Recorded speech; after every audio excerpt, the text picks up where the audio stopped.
So I'm excited to announce I'm going to be going to the Art of Hosting Practitioners Gathering in Slovenia coming up this beginning of October, 2nd to 9th. And I'm going to be running a track there called Making an Honourable Living. I'm going to be doing that in a partnership with my friend and the most significant mentor of my life, Tolka Muller. He had to step away because of a health condition, and the team invited me to come in and run a track, and so we're going to design it together, partly on a 3-day road trip that we're doing down to the event. So this track is really going to be born out of the depth of friendship we have with each other, but also the 15 years of experience we have of working together at all kinds of different levels of scale, and making an honourable living. Here's a little bit why we chose that title from Tolka. From very old times has been basic wisdom that, to live in the world, to fully enjoy this life, and to build the shelter of honorable living for you and the family or those you care and take responsibility for.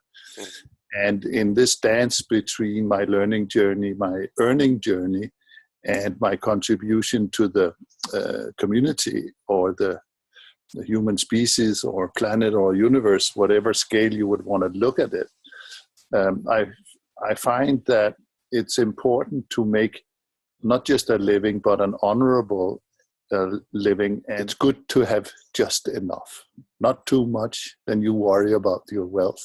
And not too little, because then you'll worry about feeding your kids, and to go beyond the judgments of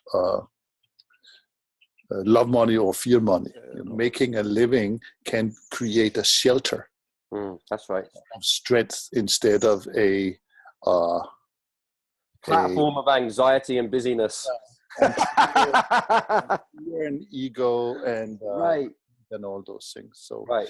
It's really, I feel it's important to investigate this and what we will look at. Actually, a piece of making an honorable living is knowing how to play the game in the current paradigm.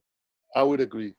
And, this is where it's warriorship, to know how to negotiate, to how to deal with people where they're at, and, not go around and think you have to be a missionary with everybody. Exactly.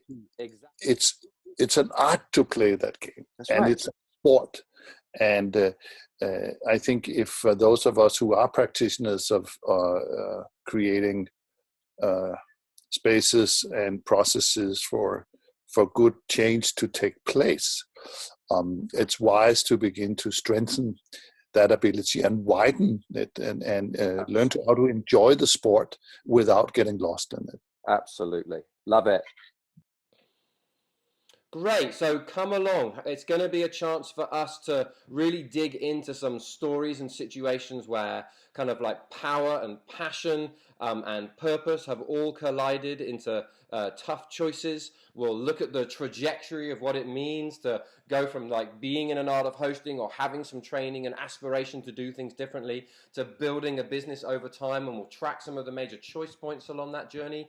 We're going to dig into what is the business ethic that you have, what do you stand for, and we're going to start looking at some of the practical challenges that you're faced with and how you might begin to design for them in terms of not only doing what you love, but making a good living, and making a good living in such a way that it serves the common good. So come along to the module. It's going to be a good laugh. We're going to have a good time, and we're going to learn a bunch together. I'm outrageously thrilled to be doing this with the people I'm doing it, in the location I'm doing it, at the time I'm doing it, and the topic is right at the center of my practice as a human being, as someone who cares about changing the world, and as a businessman. See you soon.